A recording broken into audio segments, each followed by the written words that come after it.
다시 만나 뵙게 돼서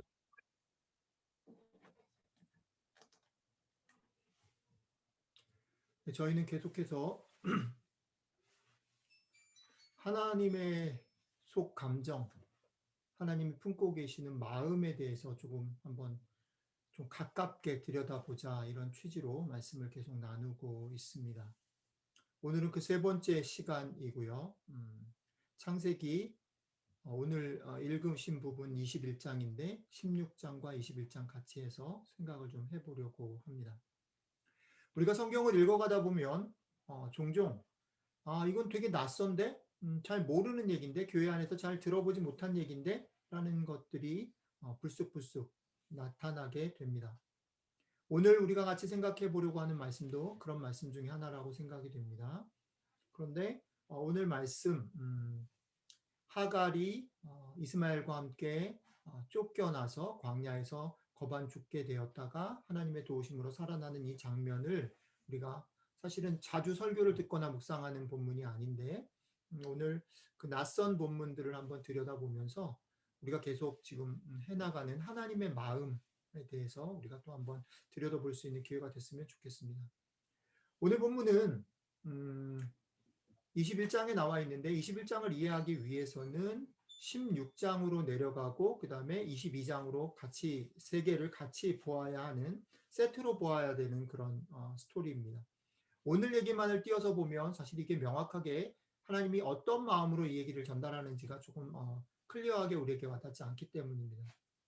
오늘 이야기 앞에는 어떤 이야기가 있냐면, 하갈이 정확하게는 아브라함의 아내 사라가 하나님의 약속 기다리지 못하고 자기의 종인 하갈을 통해서라도 아들을 얻어서 하나님의 뜻을 이루었으면 좋겠다라고 생각을 해서 하갈을 자기 남편인 아브라함에게 주고, 아브라함이 하갈과 동침하게 돼서 아들을 임신을 하게 되었다. 그런데 임신을 하게 되니까 어떻게 해요? 사실은 사라와 뭔가 대립이 발생하고 갈등이 발생해서 결국은 16장에 보면 하갈이 임신한 상태로 집을 가출하는 얘기가 나옵니다. 그리고 그 얘기 이후에 오늘 얘기가 있고, 오늘 얘기의 끝에 보면 22장으로 넘어가 보면 우리에게는 사실은 조금 훨씬 더, 오늘 얘기보다 훨씬 더 익숙하고 자주 듣고 유명한 모리아산에서 아브라함이 자기의 아들 이삭을 제물로 바치는 그런 장면, 그리고 결국 거기에서도 하나님께서 미리 여호와 이레로 양을 준비하심으로 이삭을 제물로 바치지 않고 대신 양을 바치는 그런 사건이 나와 있습니다. 금방 소개한 16장의 하갈이 집을 떠나 가출을 하게 되는 사건은 오늘 21장 오늘 얘기의 예고편에 해당되어지는 얘기고요. 전사라고 얘기할 수 있겠죠.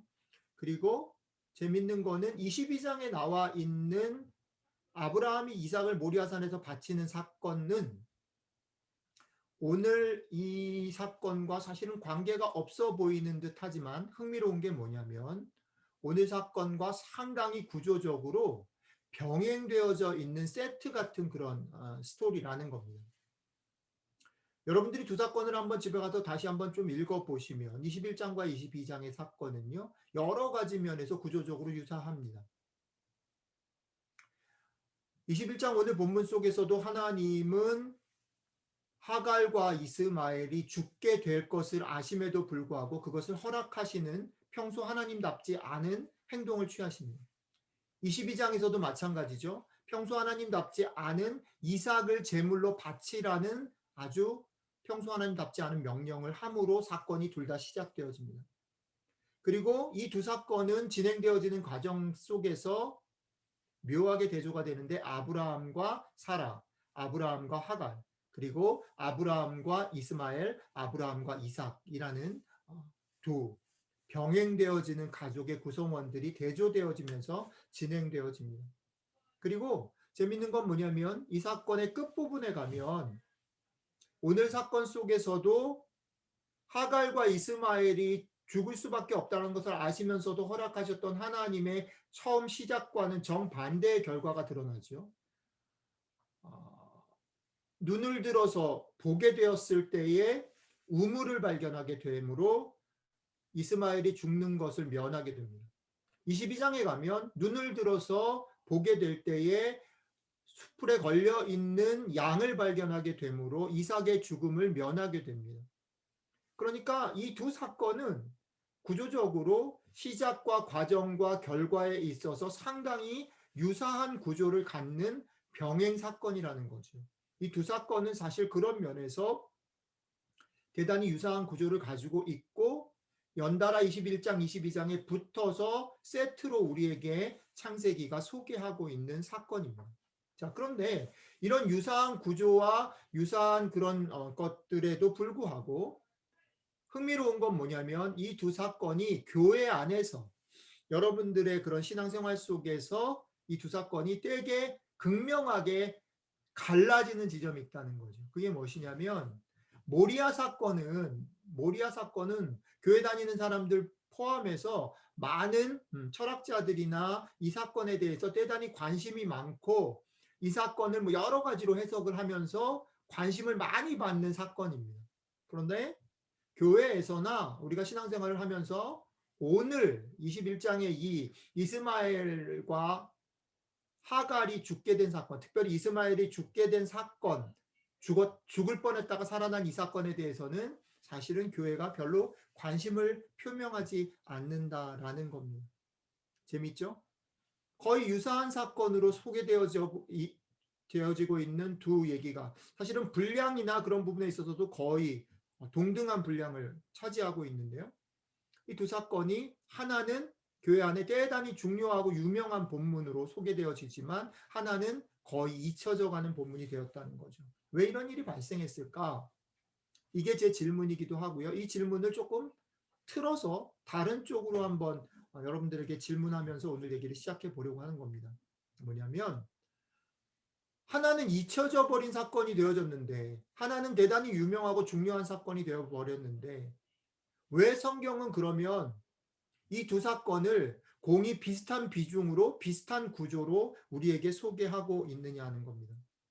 조금 더 우리 자신에게 적용해서 얘기를 하면 왜 우리는 이 잊혀져 버린 이 이야기를 지금 여기서 다시 꺼내 읽어야 되느냐 하는 거죠. 오늘 우리가 이 사건을 다시 들여다 봐야 될 이유가 뭘까라는 걸 생각해 보면서 이 사건을 다시 들춰보면서 우리가 들어야 될 소리, 사실은 우리가 놓쳤던 소리가 뭘까? 하나님의 마음속에 깊이 가려져 있는 소리는 뭘까? 그런 질문을 가지고 오늘 얘기를 해봤으면 좋겠고요. 그런 맥락에서 우리가 계속해오는 하나님의 마음에 대한 탐색. 하나님이 그냥 전능하시고 하나님이 항상 오르시며 하나님은 항상 저기 위에 계신 하나님이 아니라 그 하나님이 여기 가운데 오셔서 우리에게 그분의 마음의 어떤 일단을 보여주시면서 우리에게 설득하고 우리에게 공감하려고 하는 부분이 뭘까라는 것을 오늘 이 잊혀진 이야기를 가지고 한번 생각해 봤으면 좋겠다라는 것입니다. 자, 그러면 오늘 얘기로 들어가 보죠. 아까 얘기했던 16장으로 가보면 이렇습니다. 하나님께서는 아브라함에게 그의 아들을 주시고 그 아들을 통해서 하늘의 별과 같이 바다의 모래같이 자손을 번성케 하시겠다고 약속을 하셨습니다. 그 약속을 조금씩 창세기에 보면 이루어 나가십니다. 자, 그런데 16장에 오면 그 약속을 결국은 기다리지 못하고 결국 여러 가지 다른 방법들을 동원하는 사람은 아브라함과 사라입니다. 오늘 사건도 그 여러 가지 다른 방법들, 기다리지 못하고 다른 방법들을, 다른 액션들을 취하게 되는 것에서부터 출발합니다. 사라는 하나님의 약속을 기다리지 못하고 자신이 더 이상 아기를 가질 수 없다. 근데 이것도 사실 되게 아이러니한 것이 이 약속을 받게 되었을 때부터 사라의 나이는 적지 않았다는 겁니다. 그러니까 75살과 99살은 사실은 크게 보면 큰 차이가 없습니다. 왜냐하면 어차피 75세에도 99세에도 자기가 능동적으로 아이를 낳을 수 없는 나이라는 거죠. 그런데 재밌는 건 뭐냐면 사라 본인에게는 75살과 99살에는 차이가 있다는 거죠. 오래 기다린 거죠. 75에서 99면 몇 년입니까? 제법 기다렸습니다. 그런데 마지막 1년을 못 기다린 거죠. 그래서 그것을 기다리지 못하고 사라는 자기의 여종을 통해서 하나님의 약속을 이루어 드려야겠다.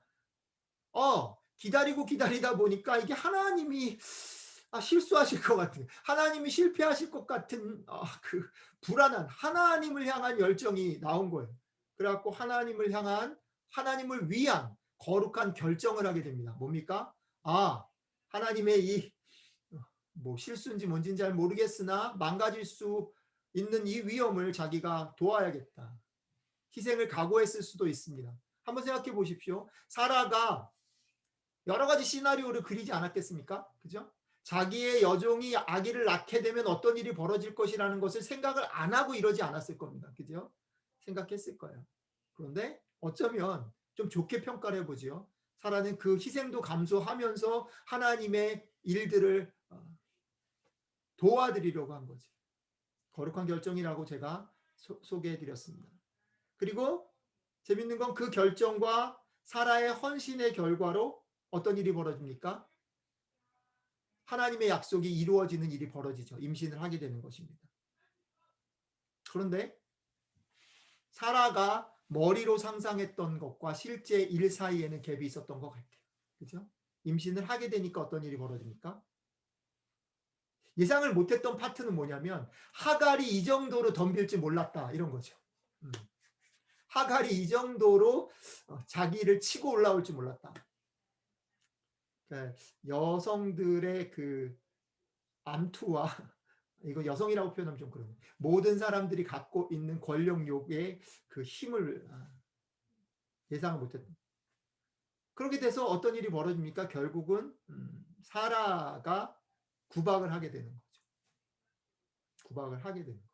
근데 사실은 재밌는 건 뭐냐면 사라가 구박을 하게 된 원인을 누가 제공했냐면 사실 하갈이 제공했어요. 이제. 그리고 이 사건 속에서는 결국은 누가 주체적 결정을 하게 됩니까? 하갈이 집을 나가는 결정을 하게 됩니다. 자, 이 상태가 이스마엘을 낳기 전이라는 것을 염두에 두십시오. 임신한 상태에서 집을 나가는 결정을 하게 됩니다.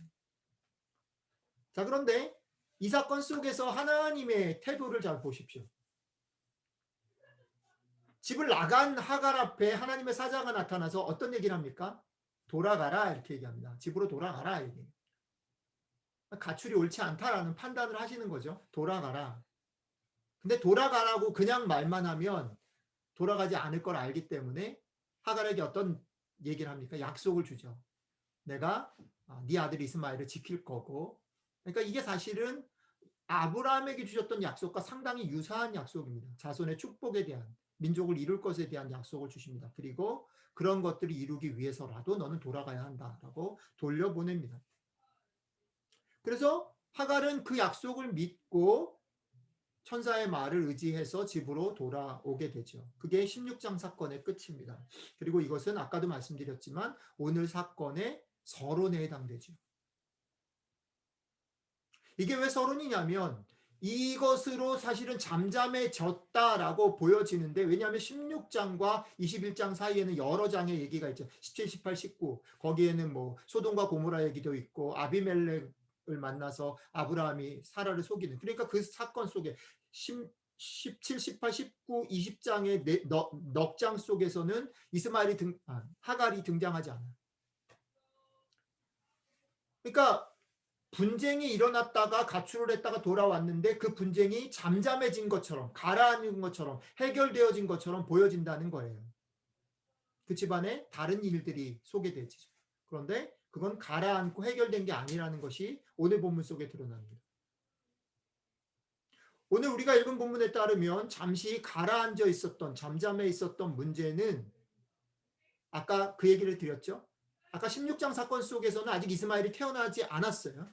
그런데 오늘 21장으로 들어오면 어떤 걸 소개합니까? 이스마엘이 태어났다라고 얘기합니다. 약속이 성취가 된 거죠. 사실 이 약속의 성취는 아브라함 쪽에서도, 그러니까 사라나 아브라함이 보는 약속의 성취이기도 해요. 하나님 쪽이 아니라 사라와 아브라함이 이스마엘을 통해서라도 약속을 성취해야 되겠다라고 생각했다라는 면에서 약속의 성취예요. 그런데 이 사건의 약속의 성취라는 말은 하갈 쪽에서도 약속의 성취예요. 하갈은 뭘 본 겁니까? 하갈은 광야에서 하나님의 사자에게 약속을 들었죠. 그 약속의 성취라고 본 거죠. 어쨌든 약속의 성취예요. 약속의 성취로 이스마엘이 태어났고 또 그 다음에 또 약속의 성취가 근데 하나님의 약속의 성취가 나타나죠. 뭡니까? 이삭이 태어나죠. 오늘 본문 속에 이삭이 태어난 얘기가 나오죠. 그러니까 물 아래 물 아래로 수면 아래로 가려져 있었던 잠잠해져 있던 불씨가 약속의 성취가 일어나는 것을 통해서 다시 물 위로 올라온다는 거죠. 근데 이 사건은 16장하고 조금 다른 것이 뭐냐면 16장은 하갈이 가출을 합니다. 자발적으로 자의적으로 가출하는 것인데 여기는 어떻게 바뀝니까? 상황이 사례가 아브라함을 꼭 막 부추겨서 어떻게 해요? 쫓아내는 주체가 누구냐면 사례고 여기서는 하갈은 철저히 수동적이고 피동적인 상태에서 쫓겨남을 당하는 거죠. 사라가 하갈과 이스마엘을 쫓아내게 됩니다. 아브라함은 자기 아들인 이스마엘을 바라보면서 자기 아들을 쫓아낸다라는 것이 어떤 의미인지 알고 있었어요. 그거는 죽음을 얘기하죠. 물과 떡, 먹을 수 있는 떡과 물을 줘서 내보냈을 때 이들이 그것을 가지고 광야를 돌파해서 다른 데 가서 살아날 수 있는 확률이 상당히 떨어진다는 것을 아브라함 알았던 것 같아요. 그래서 본문에 보면 되게 괴로워했다라고 표현합니다. 그런데 그럼에도 불구하고 여기 놀라운 일이 하나 발생하죠. 괴로워하고 주저하고 있는 아브라함에게 누가 나타나십니까? 하나님이 나타나시죠. 그래서 뭐라고 얘기합니까? 사라 말이 옳다. 사라 말을 들어라. 그러니까 여기서는 하나님께서 16장과는 달리 하갈과 이스마엘을 쫓아내는 일에 허락을 하시는 듯이 보여집니다.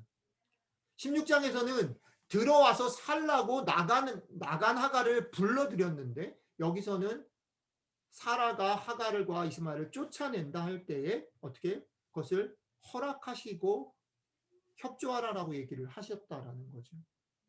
자, 그러니까 이 장면 속에서 하나님은 어떤 분으로 나타나십니까?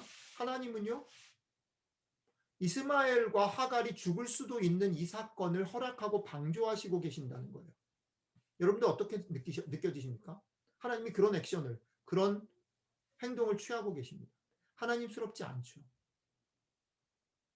자비롭지 않죠. 죽을 줄 알면서도 허락하시는 거죠. 정의롭지 않죠. 왜 정의롭지 않냐면 하갈이 자기가 원해서 이스마엘을 낳은 게 아니잖아요. 가진 게 아니잖아요. 그렇죠? 그러니까 사실은 하나님의 모습 속에서 보면 약자의 편이 되셔야 되는데 오히려 그 약자를 쫓아내는 일에 하나님이 방조하시고 허락하시는 하나님스럽지 않은 모습이 나타납니다. 자, 그러면 우리는 이 장면을 그냥 꿀꺽 삼키면 안 된다는 거죠. 일단은 이런 하나님의 태도가 적절한가를 물어야 합니다. 성경에 나와 있고 하나님이 하셨기 때문에 다 옳은가? 라고 그냥 꿀꺽 삼키면 안 된다는 거죠. 정말 여러분들 어떻게 생각하십니까? 이 행동이 적절하다고 생각하십니까? 하나님 적절하게 행동하셨습니까? 오케이. 여러분들이 하나님을 사랑하시고 하나님 믿는 사람들이니까 하나님의 행동이 적절하지 않다라고 생각을 해도 하나님이 나쁘다라고 얘기할 수 없다면 그러면 질문을 이렇게 정도는 하셔야 됩니다. 왜 하나님은 지금 여기서 적절하지 않은 행동을 하고 계실까?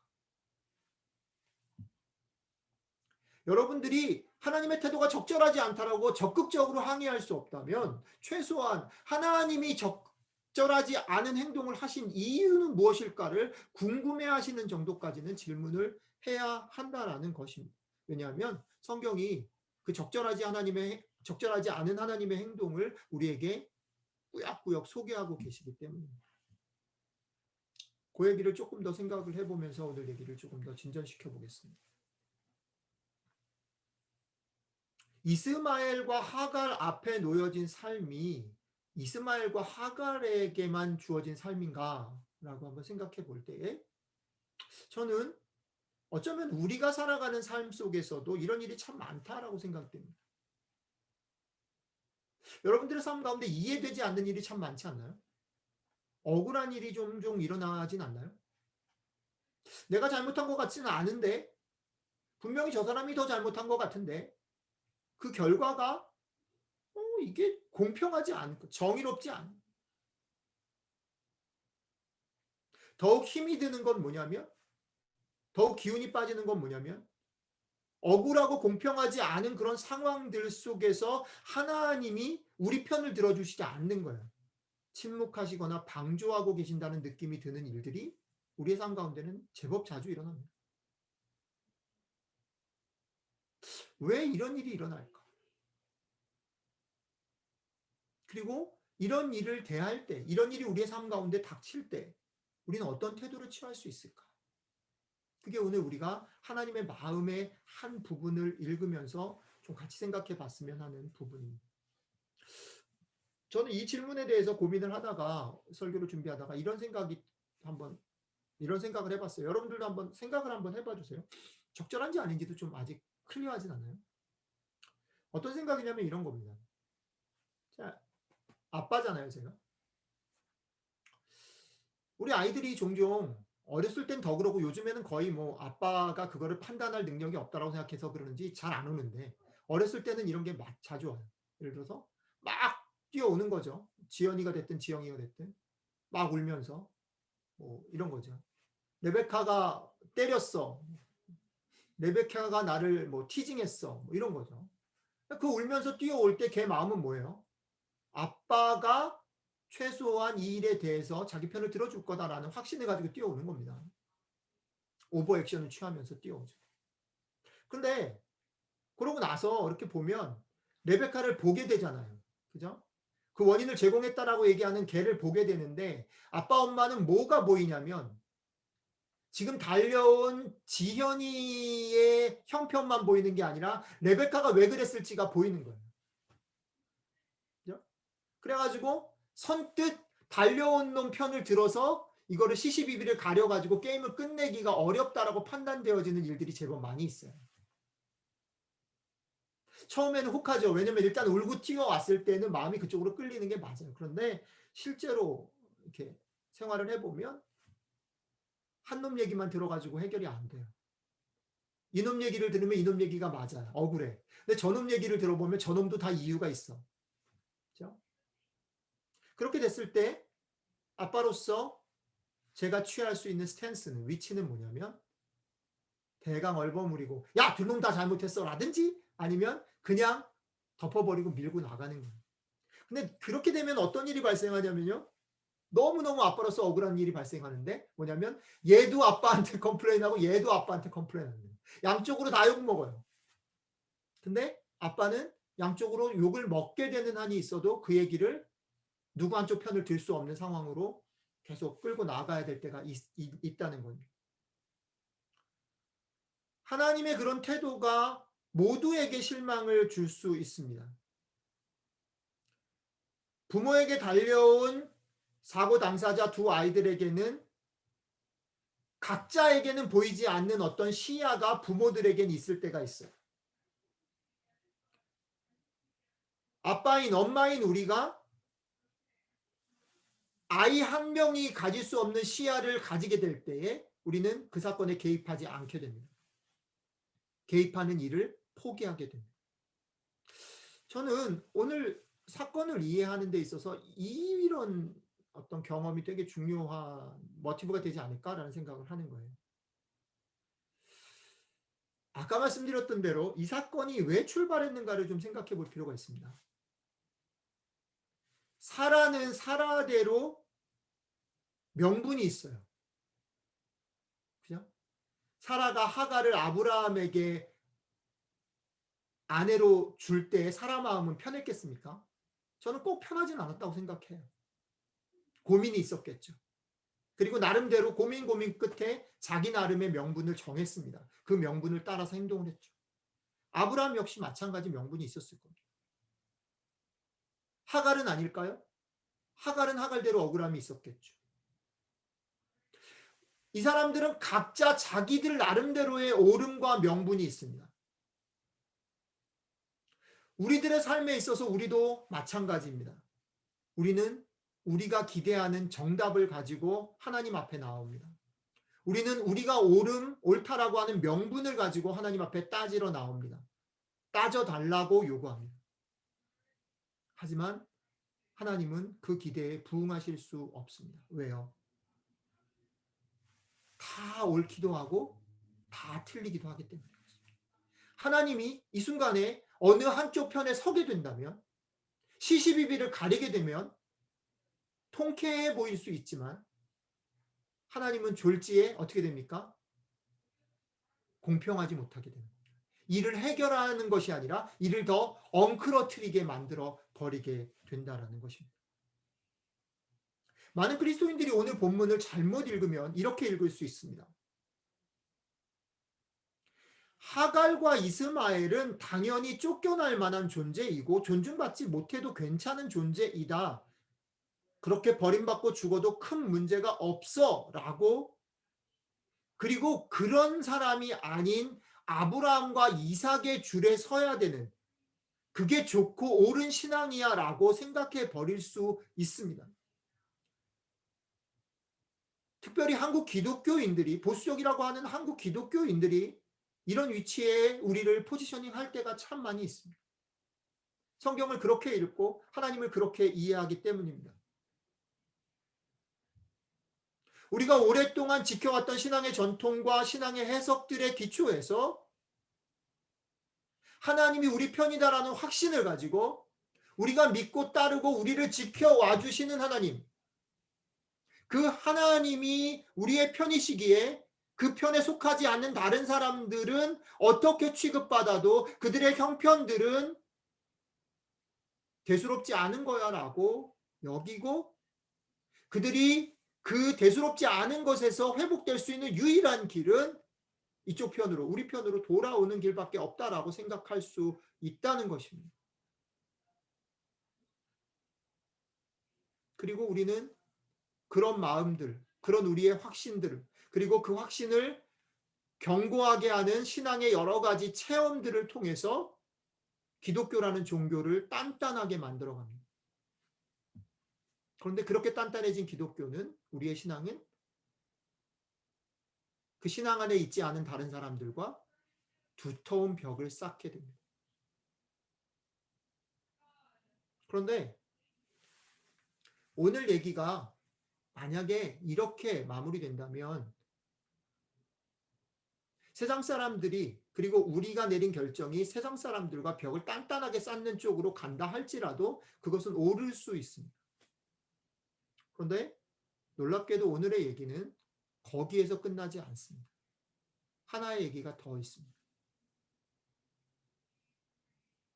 아까도 계속 말씀드리지만 오늘 사건은 각자가 있는 자기의 자리에서 자기의 옳음과 주장을 펴다가 문제가 엉켜버린 사건입니다.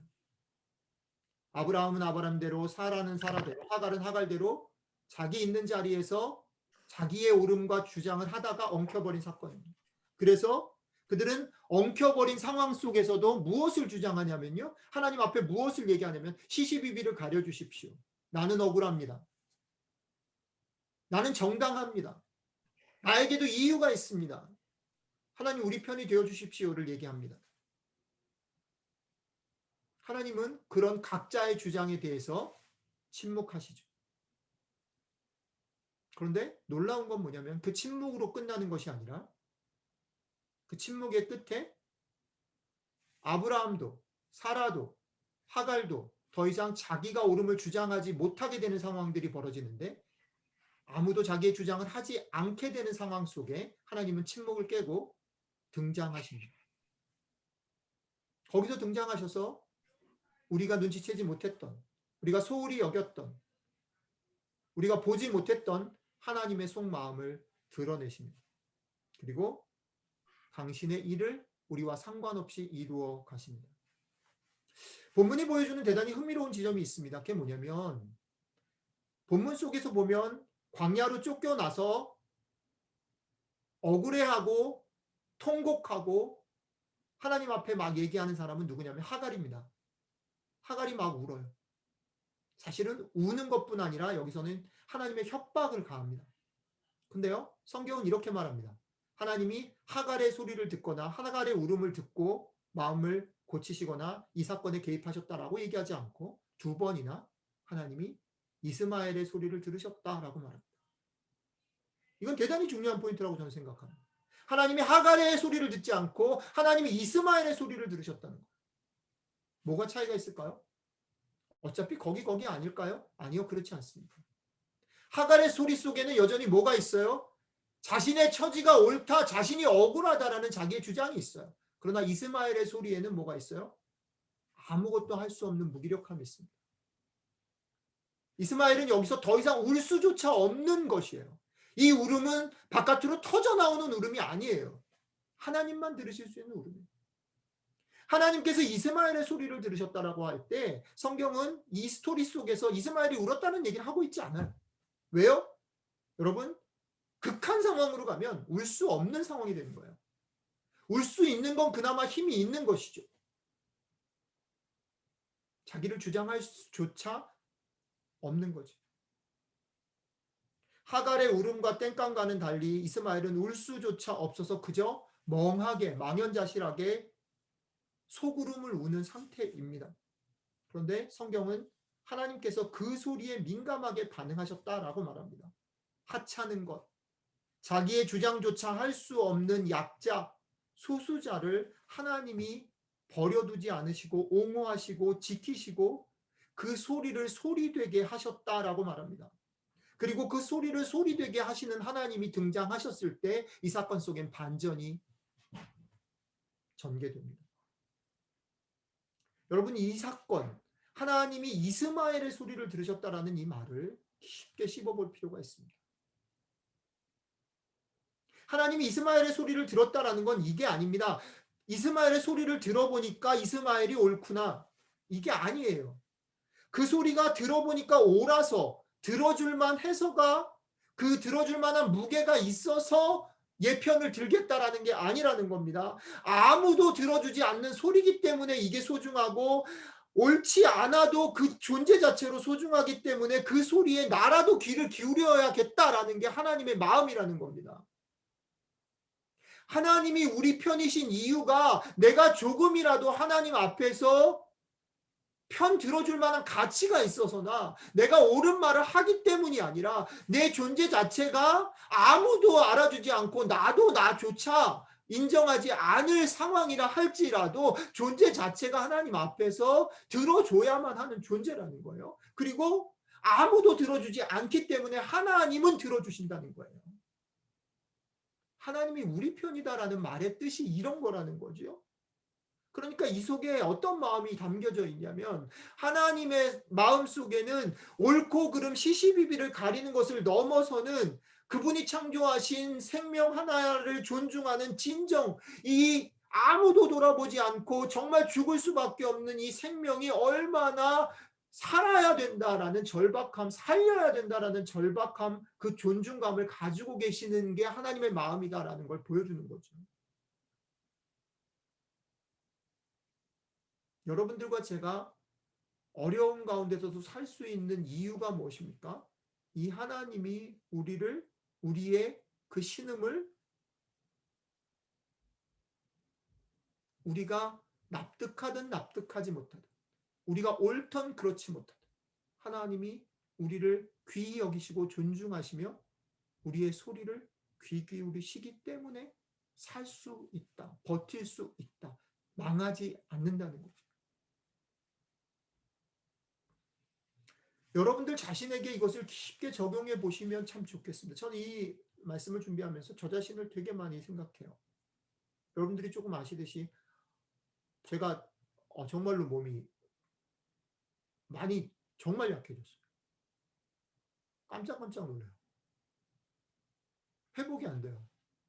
그러니까 몸이 약해지니까 뭘 할 수가 없고 뭘 할 수 없으니까 다 무너져요. 하나님이 주셨던 은혜나 여러 가지 생각들과 좋은 마음들 이런 것들이 다 무너져요. 엄청나게 막 밀려와요. 내가 뭘 할 수 있을까? 그러면서 마음이 또 역설적으로 조급해져요. 근데 그런 한 주를 보내다가 오늘 본문을 가지고 설교를 준비하면서 저는 저 자신에게 다시 한번 너 자신에게 좀 너그러워져야 된다라는 얘기를 하고 싶어졌어요. 하나님이 여전히 너가 괜찮아서가 아니라 너가 뭘 해서가 아니라 너 존재 자체가 소중하다라는 거야. 너가 아무것도 할 수 없고 너가 무기력하게 있는 그 상황들, 그래서 조급해지는 그 상황들조차도 하나님은 버티게 할 거다. 여유를 좀 가져라. 너그러워져라. 조급해하지 마라. 이건 저 자신에게 던지는 말이지만 여러 가지로 가정에 여러 가지로 어렵고 혼란스럽고 정신없는 상황들을 보내고 계시는 우리 디딤돌교회 식구들에게도 드리고 싶은 말씀. 여러분들 자신에게 너그러워지십시오. 왜요? 여러분 자신이 자격이 있어서가 아니라 하나님이 여러분들 편이시기 때문에, 하나님이 여러분들을 소중히 여기시기 때문에. 그리고 조금 더 나아가서는 우리가 살아가는 일상 가운데 이걸 다른 사람과의 관계 속에서도 적용해 보면 좋겠다 싶습니다. 우리는 아이들과의 관계 속에서나 부부 관계 속에서나 우리가 만나는 사람들과의 관계 속에서 자꾸 내가 가지고 있는 조금이라도 옳음을 주장하거나 시시비비를 가리고 싶어하는 마음 속에 살아요. 그죠? 그런데 여러분, 인생은 살아가면 살아갈수록요, 뭘 깨닫게 되나요? 시시비비로 안 가려지는 게 너무 많아요. 우리들의 삶에는. 그죠? 각각의 형편들이 있어요. 옳고 그름만으로는 사람을 살릴 수 없다라는 것을 우리는 경험해요. 여러분들이 시시비비를 가리고 싶은 상황들이 벌어질 때마다 오늘 말씀을 한 번만 씹어 보실 수 있으면 좋겠어요. 아이들에게 있어서도, 부부간에서도, 어떤 일에서도 한 번만 멈춰서서 오늘 하나님의 마음을 씹어 보시면 좋겠습니다. 그리고 이 구절이 여러분들과 나누고 싶은 마지막 구절인데요. 이렇게 돼 있어요.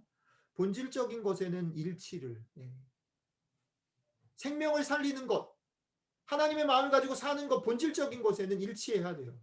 그걸 놓치면 안 돼요. 그건 있어요. 우리가 그리스도인이다라고 말할 때 놓치면 안 되는 것이 있습니다. 생명을 사랑하고 더 많이 사랑하는 것을 포기하지 않는 것. 일치해야 돼요. 그러나 우리의 삶에는요, 그런 본질적인 것은 1%도 안 될지도 몰라요. 99%는 비본질적인 것. 비본질적인 것에는 자유를, 허용을 하십시오. 너무 두려워하지 마시고요. 우리 아이들 잘못되지 않아요. 우리 아이들 괜찮습니다. 허용하십시오. 자유를 주십시오. 비본질적인 것에 대해서. 지금 오락을 열심히 한다고 해서 평생 오락하지 않습니다. 걱정하지 마십시오. 괜찮습니다. 허락을 하십시오. 그 다음에 우리 모두 서로에게는 사랑을 더하십시오. 깊게 사랑하십시오. 하나님이 우리를 사랑하신 것을 믿고 더 많이 사랑하기를 힘쓰는 여러분들과 제가 됐으면 좋겠습니다. 기도하겠습니다.